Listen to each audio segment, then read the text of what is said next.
It sits in the middle of one of my living rooms.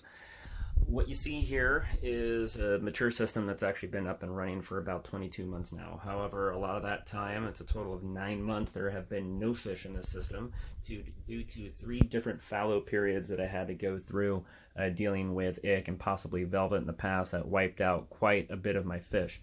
Over the last 6 months, I've gotten 3 total groups of fish through quarantine. I ran everybody through copper and also Prezi Pro. But a total of 19 fish now have graduated. Didn't have any losses while in quarantine. Everybody's been doing great. They tolerate each other. It's been 4 weeks since adding the last of fish, which were a gold rim, powder brown, and Achilles tangs.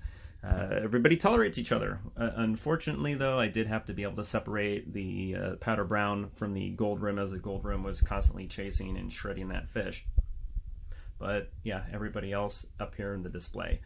So you see a bonded pair of firefish. I got lucky with these guys. They've been together for more than a year now through several different systems, including QT. So the orange and purple that you see there, they even hide in the same little hidey hole in the rock. Gold nugget clownfish in that back corner, unfortunately, did not accept a potential mate, and you might see that one down at the end of the video, also in the sump with the powder brown. So the Cantharus tangs do join a group of pre-existing tangs, a blonde Nasso, a Pacific blue regal tang, as well as a yellow-eyed coal tang. There are a lot of algae grazers in this tank. Also a Moorish idol that you're going to see there, and a fox-faced rabbitfish that has been hiding for most of this video in that grotto that you see in that middle section there.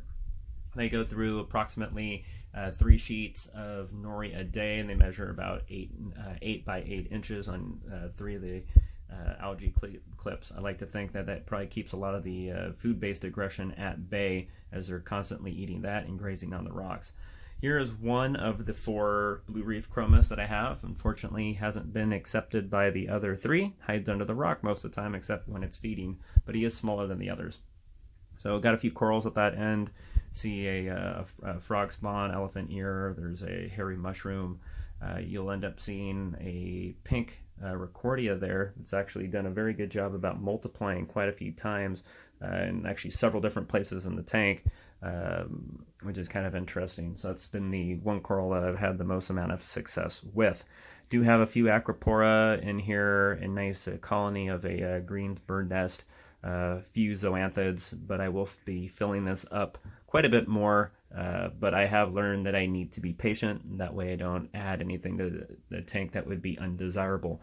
Namely, ick, velvet, anything else that would be able to survive on coral being brought in from any of the local fish stores around here. So looking around the tank, I've been real happy. A lot of flow in this. 3 MP40s by Vortec.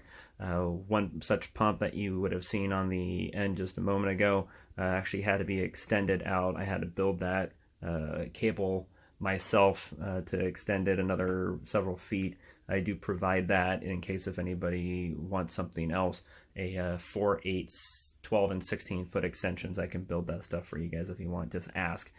Otherwise, I'm going to show you here in a moment the electronics cabinet where the control center is. I have a GHL Profilux 4 that helps run a KH director to be able to maintain it at 9 DKH.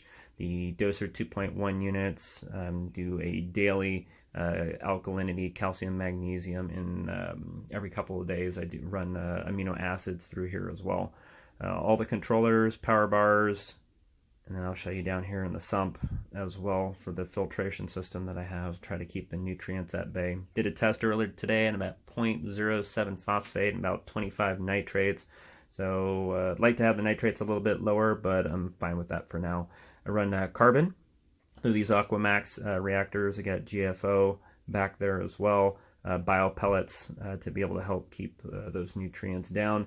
There's the powder brown doing well around in the sump. I do feed him nori in there too.